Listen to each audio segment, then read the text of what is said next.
Cyngor o'i chadair gan Esyllt Jones. Pwy yw Emily Nicole Roberts dwedwch? Merch ifanc, 23 mlwydd oed, sydd yn byw yn Pontar Dilais yw Emily, ac wrth siarad â hi ar-lein, ro'n i'n gweld merch siaradus, siriol, anwyl a brwdfrydig. Merch sy'n mwynhau bywyd byrlymus llawn, yma yn ardal Abertawe a'r cylch. Gydag amser, ro'n i'n gweld ei chadair olwyn hefyd. Ond nid yw Emily am i'r ffaith ei bod yn defnyddio cadair olwyn i ddiffinio ei bywyd o gwbl. Mae hi am cael gwared ar yr yn anabl a dangos bod rhyw ffordd o gwmpas pob amhawster. Mae'n abl mewn cymaint o ffyrdd. Mae'n gweithio'n siop ddillad priodas ei mam yn y dref, yn bennaf yn gweinyddu ac yn edrych ar ôl safleoedd y siop ar ei gwefannau cymdeithasol, gan ei bod yn gyfarwydd iawn ar rhain. Ond mae hefyd wrth ei bodd yn helpu dangos y dillad a'r ategolion i'r cwsmeriaid. Tu allan i fyd gwaith, mae'n ymgyrchu i fodorneiddio anabledd ar gyfer y dyfodol, ac yn gweld y byd ffasiwn yn un modd i fynegu hyn. Mae dros 2000 yn ei dilyn ar Instagram, ac mae'n creu ffilmiau byr ar YouTube. I siarad yn blwmp ac yn blaen am rai o'r problemau, ddaeth i'w rhan, ond hefyd i anfon negeseuon cadarnhaol i eraill mewn sefyllfa debyg iddi. Wrth wylio sawl un o'r ffilmiau, dwi wedi dysgu llawer amdani a'i hagwedd bositif i fywyd mewn cadair olwyn. Ond nid felly oedd pethau ddyn ei harddegau pan oedd y teimlo'n wahanol. Mae un fideo yn sôn yn arbennig am hyn wrth iddi sgwrsio amdani ei hun. Mae pobl fel chi yn methu mynd allan. Does dim ffrindiau gan bobl fel chi. Bydd angen help arnoch chi yn yr ysgol drwy'r amser. Fydd Emily byth yn byw bywyd annibynnol.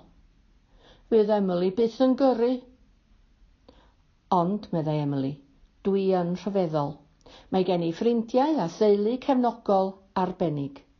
Dwi'n gallu gwneud cymaint o bethau.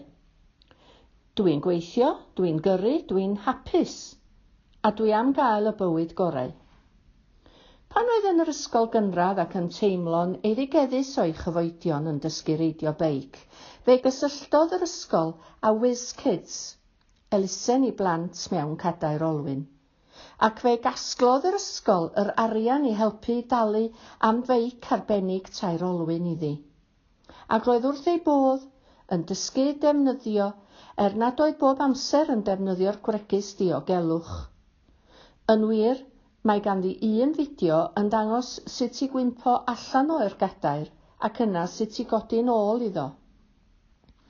Erbyn hyn, mae'n dweud fod bod mewn cadair olwyn yn rhoi ystyr i'w bywyd. Dyma ei normal hi, sydd wedi rhoi llais iddi I siarad am anabledd. Mae ganddi ffilmiau ar gymaint o agweddau o'r bywyd. O ddysgu mynd I mewn ac allan i'w char, sut I wisgo wrth ddioddef o glefyd y parlus, sut I roi colir ar ei hwyneb a mwy, a'r cyfan I helpu eraill I weld fod yna ffordd I oresgyn pob anhawster.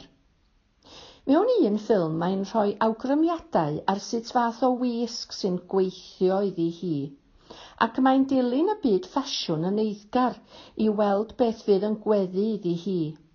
Siacedi byrion, dim dillad llac, ac yn bendant dim llewis llawn, ffysi, gan ei bod yn debyg o ymyrryd ac olwynion ei chadair. Jeggings, neu sgert a siorts I gadw'n weddus, ac mae'n ymfalchio nad yw hesgidiau byth yn treulio. Mae pob ffilm yn stori gadarnhaol ac mae'n annog ei gwylwyr I gofio nad yw pawb yr un peth, ond I beidio digaloni. Mae ateb bob amser. Mae ei harddull yn frwdfrydig a byrlymus, ac mae llawer o chwerthin wrth iddi gyflwyno ei negeseuon. Mae'n gwneud y ffilmiau yma ar gyfer yr Emily honno yn ei harddegau, i ddangos fod yna obaith. Oherwydd ei bod yn llais cadarnhaol a phwerus dros hawliau anabledd, mae wedi cael ei chydnabod mewn sawl ffordd.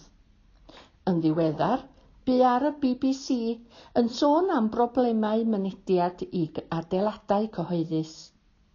Mae hefyd wedi siarad â Greg James ar Radio 1 ac yn mis Mai cafodd sgwrs ar prif weinidog ar Zoom. Y mis Ionawr eleni ymddangosodd ar heno ar S4C a siarad yn frwdfrydig am ei hymgyrchoedd. Mae wedi bod yn dysgu Cymraeg ac yn ymdrechu nawr i wella'u Chymraeg, sydd yn her arall iddi yn ei bywyd prysur, ond fydd yn agor rhagor o ddrysau iddi. Dwi'n dwlu ar S4C, meddai.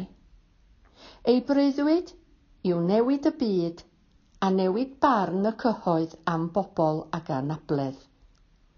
Ie, dyna pwy yw Emily Nicole Roberts.